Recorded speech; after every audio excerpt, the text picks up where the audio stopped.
Hola, soy Luis y hoy voy a hablar de matemáticas.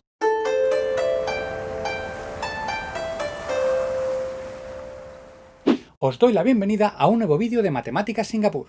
¿Creéis que sabéis resolver problemas? ¿De qué depende saber resolver o no un problema? Es más, ¿qué es un problema? Varios investigadores han identificado las creencias que tienen los estudiantes en lo que tiene que ver con la resolución de problemas y han llegado a la conclusión de que estas creencias tienen más que ver con la realización de tareas rutinarias que con aquellas tareas algo más complejas que tienen que ver con el razonamiento o la intuición. Hoy voy a hablaros de estas creencias y también de algo muy habitual: confundir un ejercicio con un problema. ¿Cómo lo veis? ¡Empezamos!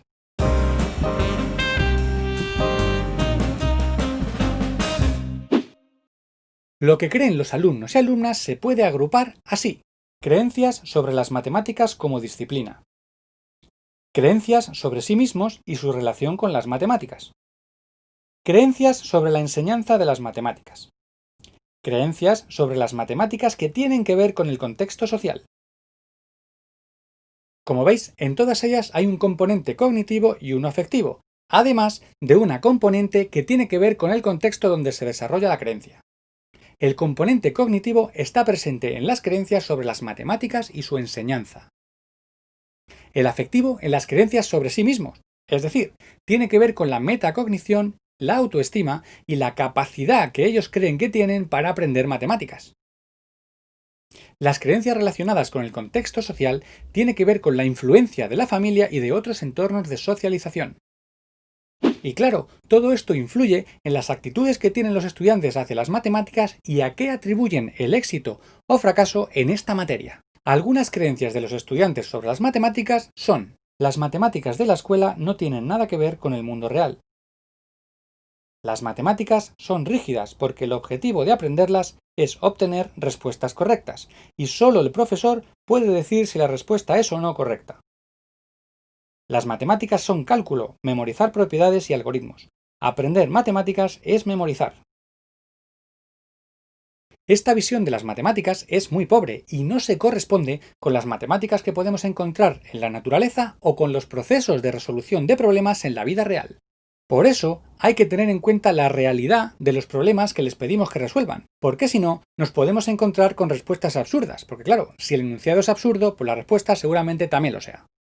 Los procesos habituales de resolución de problemas en la vida real, como puede ser el tanteo, el ensayo y error, utilizar la intuición, no se consideran válidos para resolver problemas matemáticos, y por eso no se fomenta su uso. Además, se valora muy poco el tiempo empleado en entender lo que me están pidiendo y familiarizarme con esa situación. Se valora mucho más la solución final. Por esta razón, abandonan fácilmente un problema cuando no saben por dónde empezar o cuando no tienen claro si van a llegar a ninguna solución.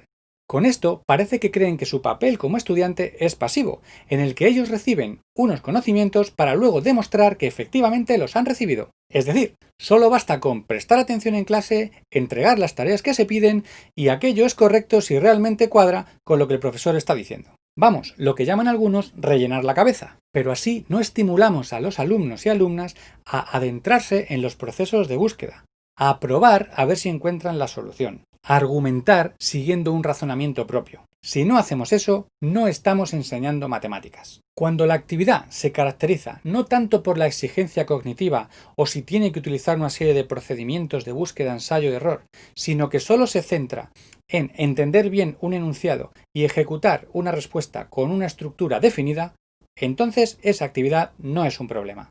Creer que eso es un problema es reducir su significado. Si solo se contemplan aspectos formales e instrumentales de las matemáticas y no se fomenta la comprensión profunda y la creatividad, terminaremos produciendo un rechazo hacia la asignatura por parte de aquellos alumnos que se aburren con las tareas rutinarias o que son más sensibles a la creatividad, la belleza o el juego, que también son aspectos muy importantes dentro de las matemáticas. Además, vamos a frustrar a aquellos que piensan que las matemáticas es una ciencia segura, sobre todo cuando les enfrentemos a un problema para el que no hay ninguna receta y entonces no encuentren ninguna solución.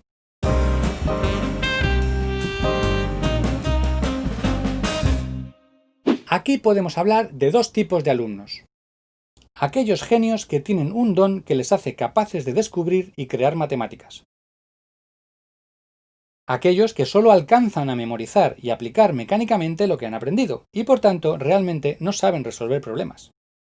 Hay quien cree que esos genios no necesitan dedicar tiempo a pensar cómo resolver un problema, sino que solo con comprender las matemáticas en general ya es suficiente. También se asocia ser bueno o no resolviendo problemas con ser bueno o no en matemáticas. Y esto es porque consideramos una situación como un problema, y en realidad un problema es relativo a quien lo está resolviendo y al contexto en el que lo resuelve. Pensamos que todo el mundo es capaz de resolver problemas, pero lo que para algunos es una actividad sencilla que no tiene ninguna trascendencia, para otros es un verdadero problema. Y esto es así porque depende de su capacidad, de sus conocimientos, de su estado emocional, de su actitud hacia las matemáticas y de su creencia sobre su propia capacidad. La consecuencia de que un alumno o alumna sienta que sabe o no resolver un problema tiene un impacto directo sobre su confianza en las capacidades que tiene. Y esto también influye en la motivación o falta de ella para resolver un problema. Es más, en el mejor de los casos, por muy competente que sea una persona, nunca se puede saber de antemano cuál va a ser su capacidad para resolver problemas. En educación primaria es común que los estudiantes crean que aquellos problemas que narran una historia siempre se resuelven con una serie de operaciones aritméticas a partir de unos datos que te dan en el enunciado, y fijándonos en unas palabras clave. Y a veces la pista te la da el capítulo del libro en el que estás. Es decir, si estamos dando la multiplicación, casi seguro que las actividades que me van a mandar tienen que ver con la multiplicación y se resuelven haciendo multiplicaciones. Y por supuesto, les exigimos que la inspiración al leer un problema tiene que ser inmediata. Por eso, algunas creencias sobre el proceso de resolución de problemas son las siguientes. Los problemas de matemáticas se resuelven siempre en menos de 10 minutos, si no, es que no tiene solución. Solo hay un procedimiento correcto para resolver un problema y solo hay una respuesta correcta. Normalmente es el método que el profesor acaba de mostrar en clase. La primera vez que se lee el enunciado de un problema se debería ser capaz de entender inmediatamente lo que se pide. Cada paso que se dé tiene que ser correcto. No hay lugar para hacer prueba y error. Para resolver problemas solo hace falta memorizar y usar una estrategia organizada. Puede ser muy útil fijarse en los ejemplos resueltos por otros. El resultado es más importante que el proceso. Si no se encuentra la solución, es que se ha fracasado. Estas creencias pueden ser adecuadas para resolver tareas rutinarias, pero no para resolver problemas. Así que si los estudiantes consideran que el proceso de resolución de problemas es así, se sentirán frustrados si no conocen un procedimiento que les lleve directamente hacia la solución, y por supuesto no van a ser perseverantes en su búsqueda. Algunos piensan que las técnicas que hay para resolver problemas son sencillas, que solo se necesita tiempo, pero la realidad es que resolver problemas es una de las actividades humanas más complejas. No hay recetas y cada persona tiene su propio estilo de resolución de problemas, que depende de sus capacidades cognitivas y afectivas. Además, si los estudiantes piensan que mejorar es fácil, se sentirán defraudados si no lo consiguen con su esfuerzo. Por eso los docentes tenemos la responsabilidad de atender a los progresos de los alumnos y alumnas en el procedimiento que están siguiendo, y no solo fijarnos en la respuesta de las actividades.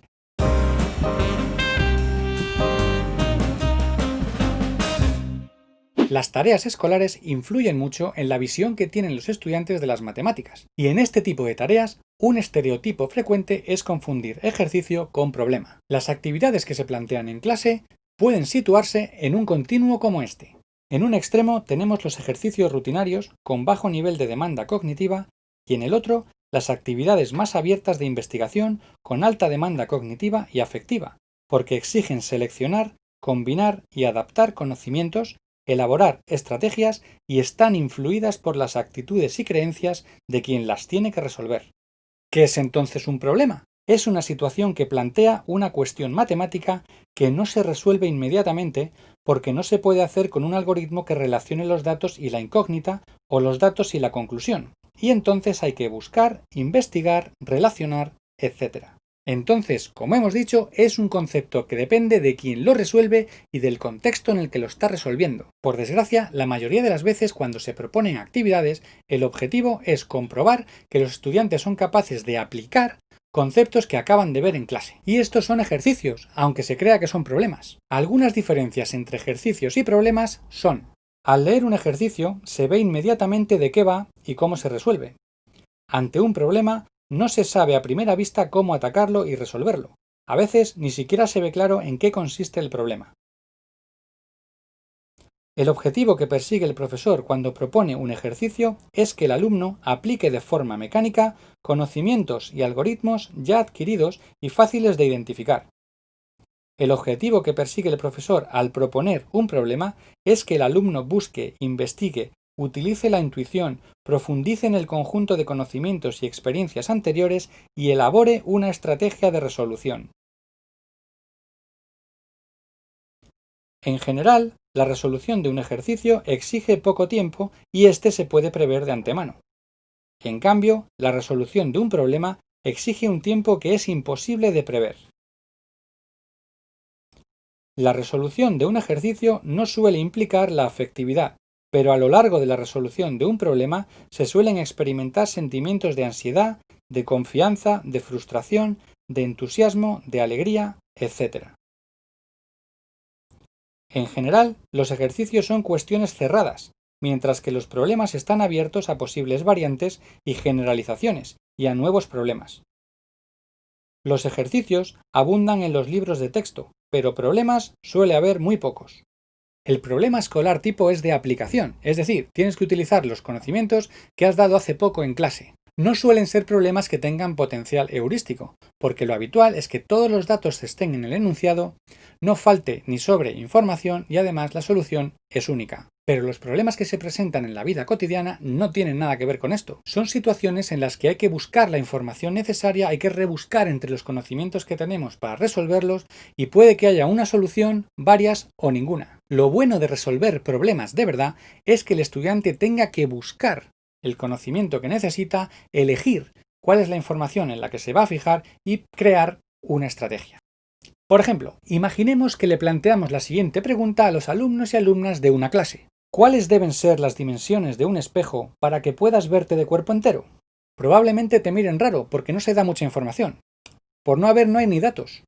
Además, como no están acostumbrados a que se les hagan este tipo de preguntas, algunos desconectan directamente y otros, si encuentran una solución, no siguen buscando a ver si hay más. Otro ejemplo. Dado un lado de un triángulo, ¿dónde puedes colocar el tercer vértice para obtener un triángulo isósceles? La mayoría dibujará el típico triángulo isósceles que aparece en los libros con el tercer punto por encima del lado que se le ha dado y colocado en su mediatriz. Pocos o ninguno se dará cuenta de que son solución los infinitos puntos de la mediatriz. Nuestro papel como docentes es fundamental para modificar esas creencias erróneas, porque nosotros les introducimos en la cultura matemática. Nosotros planificamos, desarrollamos y evaluamos. ¿Y qué podemos hacer entonces? Algunas sugerencias para ayudar a los estudiantes a tener creencias adecuadas sobre la resolución de problemas pueden ser: comenzar pronto a proponer problemas. Proponer verdaderos problemas. Hacer que vean que nosotros no conocemos siempre todas las respuestas. Poner el foco en los procesos de resolución y no en el resultado. No enfatizar el cálculo, solo darle la importancia que tiene. Fomentar que trabajen en pequeños grupos para que discutan sus soluciones y aparezcan alternativas. Pero no solo estamos los docentes, las creencias de los estudiantes también se modelan en otros entornos de socialización por los que ellos se mueven, y ahí también existe una visión de las matemáticas. Algunos de estos entornos son la familia, los grupos de iguales, los medios de comunicación o las redes sociales. En la familia se comparten una o más visiones de las matemáticas, que normalmente tienen que ver con experiencias escolares más o menos satisfactorias, con la formación de cada uno o con los mitos sociales, como por ejemplo pensar que las matemáticas tienen una relación directa con la inteligencia. Por eso es tan importante la relación familia-escuela, para hacer que las creencias sean todo lo adecuadas que deben ser. Y hasta aquí el vídeo de hoy. Si os ha gustado, dadle a like. Si os gusta el canal, suscribíos. Si creéis que le puede ser útil a alguien, compartidlo. Y muy importante, si tenéis dudas, preguntadlas en los comentarios, así aprendemos todos. Hasta el próximo vídeo.